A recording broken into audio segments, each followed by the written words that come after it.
de soldat que combatia emboscades, al bosc, per això la seva particularitat i curiositat amb el seu equipament.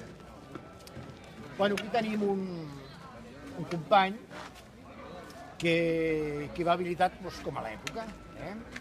En aquest cas porta espardenya, també podia portar sabata de sivella, d'acord? Podria portar polaina, però la polaina, diguéssim que seria una peça de roba una mica més cotitzada, que costava més d'aconseguir, o les agafaven capturades o amb una remesa de material per l'exèrcit. En aquest cas, ja et dic, com he dit abans, és un fusell de muntanya típic. Porta el que són espardenyes, que podien ser substituïdes per les sabates, mitjons de llana.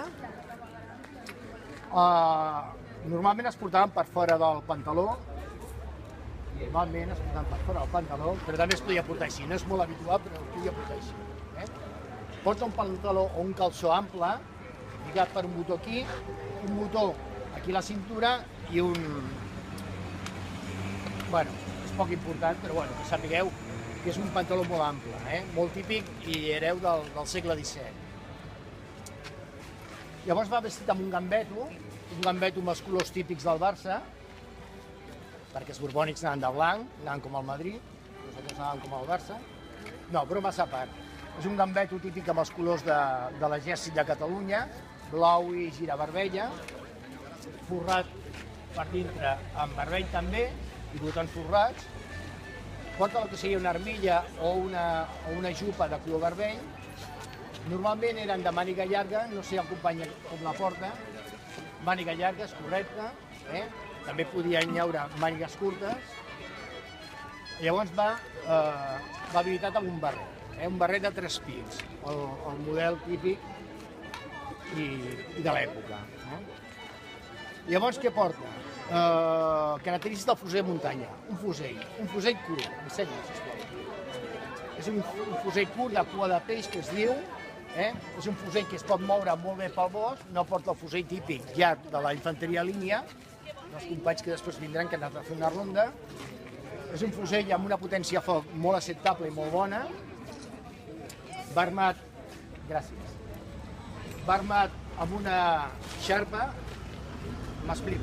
Una xarpa és una pistolera que diem ara. La forma de portar les pistoles antigament era aquesta, amb una xarpa, que és un model típic català, amb 2 pistoles o 3. Fins i tot hi ha un dels companys que en porta 3 i en pot portar una aquí penjada. Com més potència de foc tinguem, millor. Per què? Insisteixo, el combat al bosc o el combat a rereguarda, els atacs, és molt interessant. A part de portar un tret aquí, portar dos aquí o 3, fins i tot un quart tret aquí, en un moment donat pot agafar i disparar. Va armat, com que és molt salvatge aquest home, porta 2 gabinets. Un per tallar patates i l'altre per tallar cols.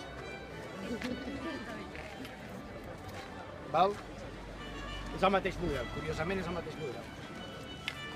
Què més? Porta el que és una corbata. La raó d'això, una corbata, és un mocador, però seria corbata a l'època.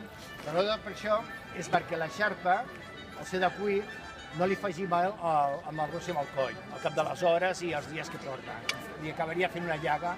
Llavors això el que evitava era que tingués una arrossamenta fastidiosa. Porta una cartutxera per portar la munició, les bales de plom, amb els cartutxos, que no em pot buscar, no sé si algun company... Aquí tenim un. Aquí tenim un cartutxo. Portes munició? No? Vols carregar i fer un tret? Bueno, farà ell el tret, vale? Quan acabi tu seguirem aquí. Això seria un cartutxo munició. Aquí baix aniria la bola. Llavors això es posaria per aquí. En aquest cas, això és un calibre algo més gran que aquest, però es posaria la bola, si es trencaria per aquí, vull dir malament, la bola va aquí dalt, perdó, i aquí va la pólvora. Es trencaria el cartutxo, ho posaríem tot alhora i amb la baqueta carregaríem. Llavors posaríem, aixeca el fusell, sisplau, aixecaríem aquí, encebaríem, tancaríem la peça aquesta, i això, iniciar, faria una xispa que faria que sortís el petardo aquest. Gràcies. Bueno, estàvem per aquí, per el que és la cartutxera. Aquí portaria la munició, el company. Llavors, per aguantar això, porta un cinturó, no res de nou, i poca cosa més, a la volta. Tornem al tema del gambeto. El gambeto és una peça molt més còmoda que una casaca. Les casaques, és que no hi ha cap company aquí que porten molt més de vol, porten aquí uns plecs i són molt més elegants. El gambeto, al no portar tant de plec, és una peça molt més còmoda per actuar en combat, sobretot en accions de guerra ràpida, combat al bosc, a la rereguarda i tot això.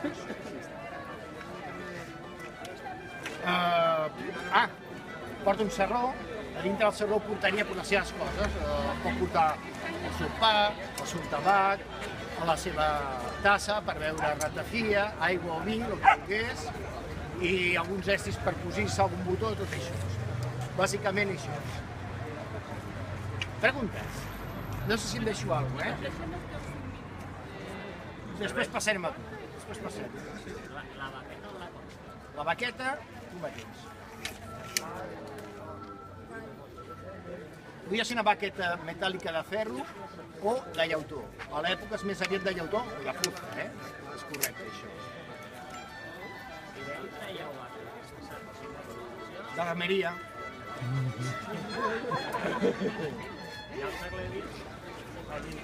Això és un fusell comprat a l'armeria, però amb unes petites modificacions. Hi ha canviat el que és la fusta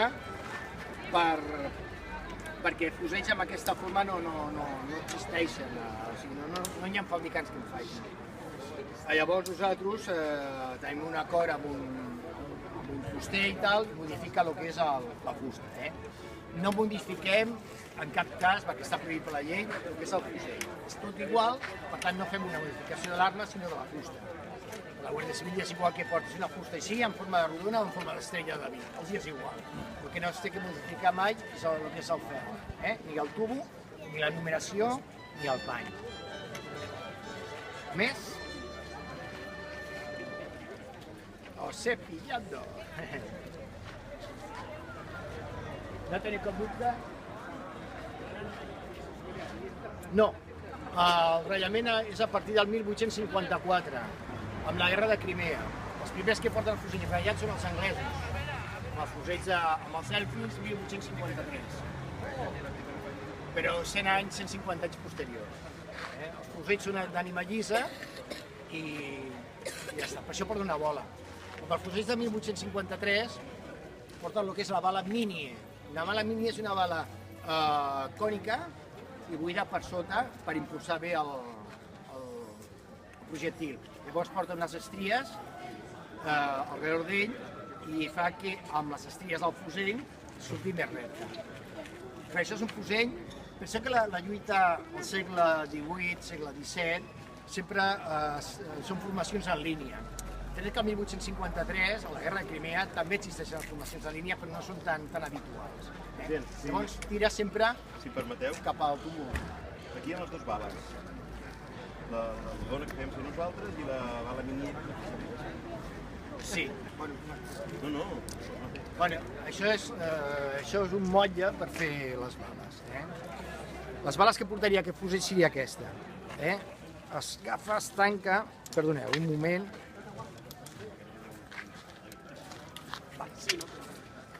Després farem plom i veureu com funciona. Es tanca, es posa el plom fosc i es talla, clac. Té un sistema de tallant. Obres, tires cap a l'aigua i surt la bola. Llavors les de Minié, això no és una turquesa, això se li diu turquesa o motllo, no és d'època aquesta, és una turquesa antiga, de millor té 70 o 80 anys, però no en té 300. Llavors aquí veieu lo de la bala Minié, i dir les estries, aquí en porta una, i és d'un calibre petit. El 1853 porten és un calibre molt més gros, no recordo ara. I ja està. Llavors el mateix. Les turqueses de l'època amb boles de plom portaven, en aquest cas, bola i bola. Llavors fes així, podia ser d'un o de tres, Doncs així ja en feies dos, en aquest cas dos a l'hora. Després explicarem el funcionament d'això. I hi havia un encarregat d'això o cadascú es feia les seves? Cadascú es feia les eines, però bueno, segurament igual a la companyia, doncs això com que no és una eina molt habitual, n'hi havia un tio per cada 6. O sigui, per cada 6 persones hi havia un que es dedicava a fer això per ells. El plom és el plom que de les canyeries de les cases velles, no té cap història més, és plom normal i corrent. A part de ser tòxic, és fotut, rebre un tret de plom. No ho dic per experiència, però és molt xungo. Això rastrell. Per què? Perquè porta una pedra de siles que quan passa per rastrell fa una xispa i fa que la cassoleta s'encengui i obre un moment. Aquí hi ha un petit foradet que fa que quan sigui carregat surti per aquí el tret. És un sistema tan senzill com un encenedor.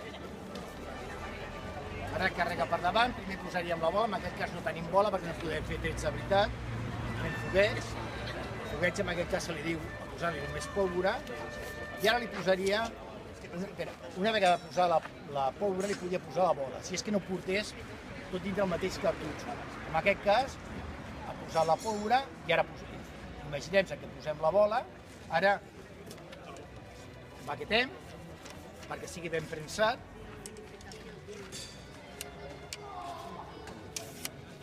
Ja està carregat el fusil. Ara tapeu a les orelles, els nens, i obriu la boca una miqueta. Tireu una miqueta enrere, sisplau. Obriu la boca. Molt bé. Doncs quan vulguis. Ara el que farà el company serà tirar el peu de gat, perquè té forma de peu de gat, enrere, i estarà preparat per disparar.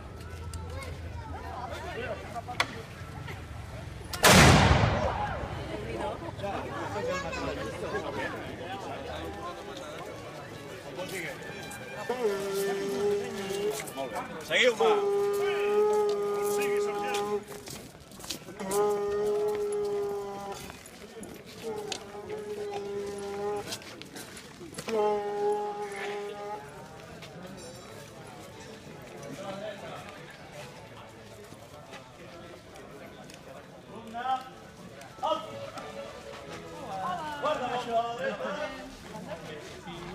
Descanseu sobre les...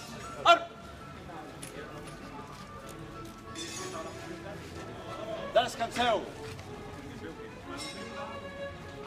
Molt bé, senyors, a veure si ara... Explica. Ah, que estàs fent vídeo. Sí.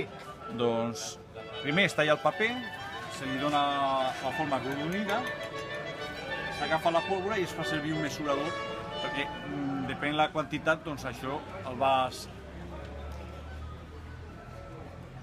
desplaçant i llavors et dona la mida que vols. I carregues la quantitat de pólvora justa.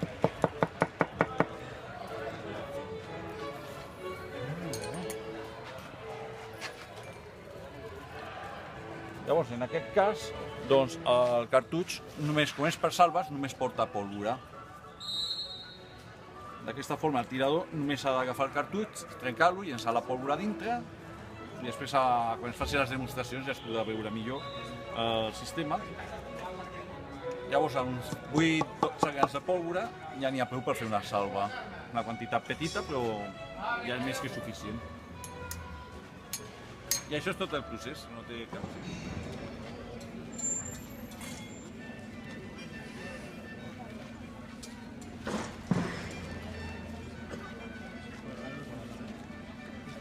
Això són les armes.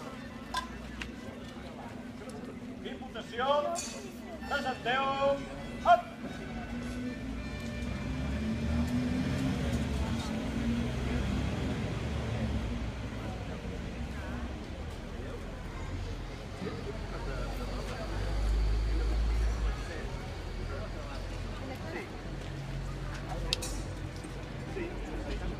Descanseu sobre les